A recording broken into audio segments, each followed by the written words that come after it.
what's actually causing inflammation, right? I eat, you know, I eat fried chicken and a buttered biscuit. I don't feel well afterwards. What's going on? So, looking chemically at the root of the inflammatory cascade in the body's immune response, what you're looking for are reactive oxygen species, or ROS. That's how I'm going to refer to it in the rest of the podcast. So, with these ROS, reactive oxygen species, these are the key signaling molecules in our protective immune cellular cascade that are the signals to our body to protect itself, basically, and are what are causing the symptoms that we associate with inflammation, right? So, if there are ROS present, that's when you're getting the angry, itchy, irritated outcomes that we identify with inflammation. So, an important factor and background to understand in, okay, ROS, where are the ROS coming from? You have to look at the immune response. So, our body has white blood cells. Anytime you hear white blood cell or leukocyte, that is a term for the immune system, right? The white blood cells are what make up our immune system and are part of the immune response. And there are a certain type of white blood cells that are called polymorphonuclear neutrophils. I'm not going to ask anybody else to say that. Polymorphonuclear neutrophils. For the rest of the podcast and for the sake of my speech, I'm just going to call them PMNs. But just know, whenever I use the term PMN, I am referring to these specific white blood cells of the immune response. All right. So these PMNs become activated in states of distress. So what is a state of distress for the body? It can be physical, like I fall and I scrape my knee and I have physically broken these cells, right? You're bleeding, you've got a scab, what have you. Or it can be chemical, right? Or, whether, you've ingested something that has been incorporated into the cell that alters its stability, has changed something, has brought about something foreign that your body needs to take care of. So, when you mention white blood cells, we kind of all have this idea of soldiers, right? These are the warriors protecting the kingdom of our body. So PMNs are the first responder warriors that are identifying threats that may or may not be a threat to the human system. The body really isn't sure, so it sends these first responders to address the situation. And what you'll see is that, we kind of group white blood cell as the soldiers of our immunity, but really the first line of defense is the PMNs, right? Because they are tasked with identifying and taking on, through kind of like absorption, like a macrophage, absorbing and properly disposing of these foreign, quote unquote, invaders. And we'll get to more on what those foreign invaders are later on. So first line of defense, they're targeting the bad stuff. They're swallowing it and getting rid of it. But an important point in terms of its relationship to inflammation is not only is it targeting and getting rid of the thing, it's also signaling repair, right? Because it's been identified as a threat, it's a threat because it's causing damage to the body. The PMN doesn't just like take the home wrecker and take it out of the house. It's also setting up someone to come back and address what the home wrecker wrecked, right? Because, we don't just want holes left where the invader did its job, right? So signaling repair. So the resulting repair function is what we identify as inflammation, right? And we've seen this in the mainstream because for the longest time we were trying to fight inflammation. Everything was inflamed, fight it, fight it, fight inflammation. When really we don't. Inflammation is a good thing because it's signaling that your body is attempting to take care of itself, right? If you get hurt and it doesn't get inflamed, that means that there wasn't a proper immune response. And that's an important distinction to make. Inflammation is not an enemy. We need to figure out why our immune system is identifying so many things as a threat. Either maybe, we could, two different ways. Either our immune system is overactive and identifying too many things as a threat, or we really are consuming too many threats where our immune system is just getting overtaxed and kind of leaving us looking like Swiss cheese.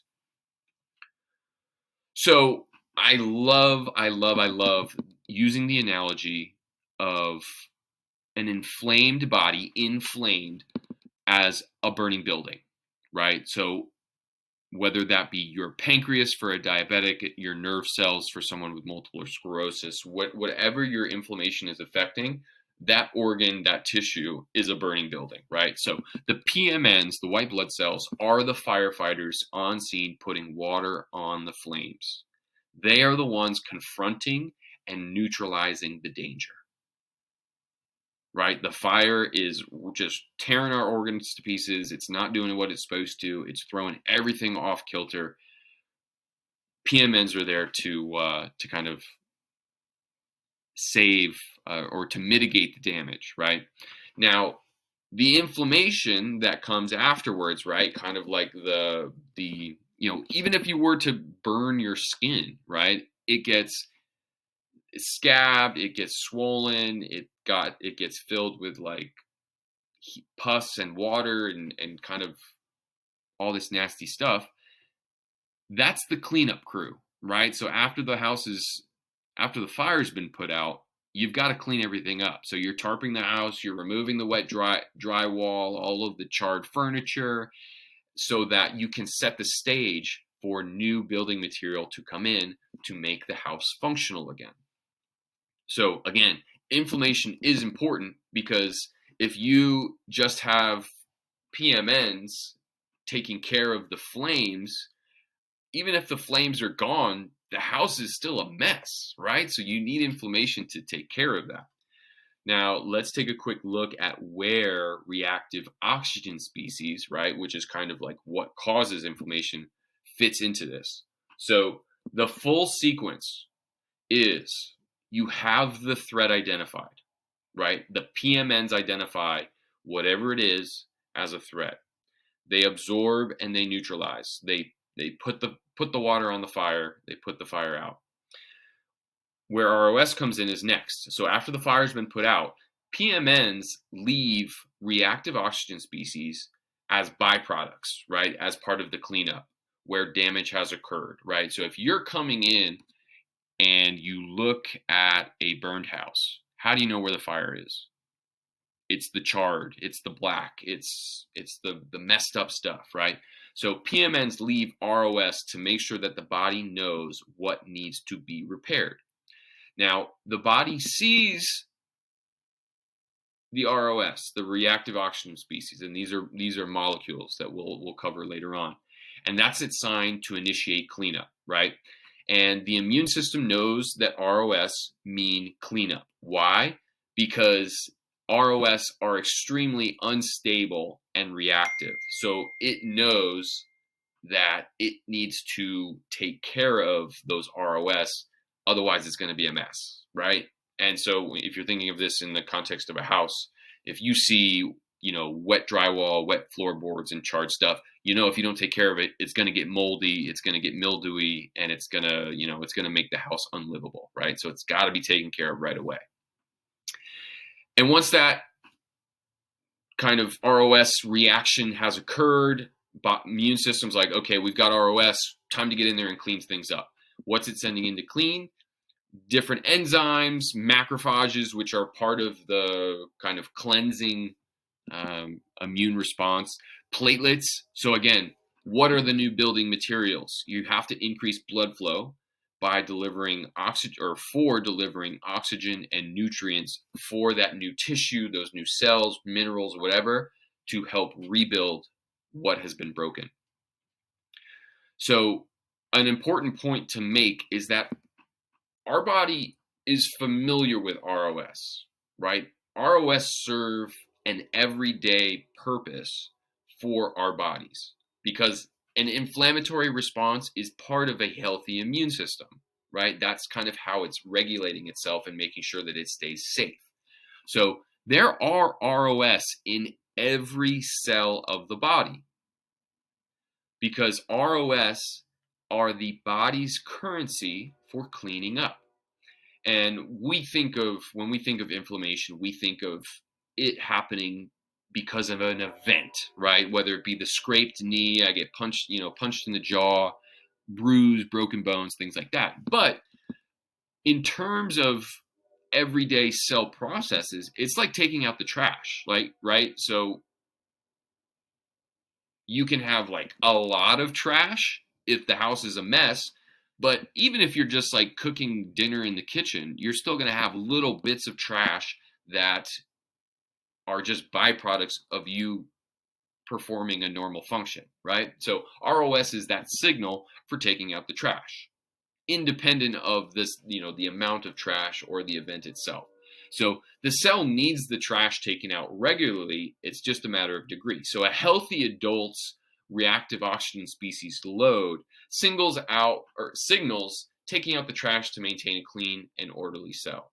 Not a big deal because it's just simple, okay, making sure things run smoothly, make sure everything's clean, easy, keeping clean house. Now, a chronically inflamed reactive oxygen species load is a hoarder's house with smoke billowing out the windows, right? It's like chaos all the time, and something is clearly not right, right? So I've got this great visual here. You can be organized with your trash. Having trash is not an issue. That's not the big deal. What turns it into a disease state is the amount and knowing where to put it and having the material to repair everything that's been broken or disposed of, right? And that is where chronic inflammatory conditions become conditions as opposed to just regularly, weekly taking out the trash, so to say. So for thinking about long-term inflammation and that analogy to a hoarder house, what happens if ROS, the signal for cleanup, is always active, right? It's always on. It's not your weekly trash pickup. It's like, oh my God, we've got so much trash today. Oh my God, we've got so much trash today. And just like weeks and weeks of all this trash buildup. What if the body doesn't have enough resources to clean up all of this trash or ROS? And if those ROS stick around and things stay inflamed, what does that say for the quality of the house, right? If you put the fire out and then don't come back to clean things up, that house is going to get moldy. That house is going to get gross. There's holes in the walls. It's just going to be an absolute mess, right? And that is kind of where that chronic inflammatory state comes into play with long-term inflammation and no means of actually fixing the issue.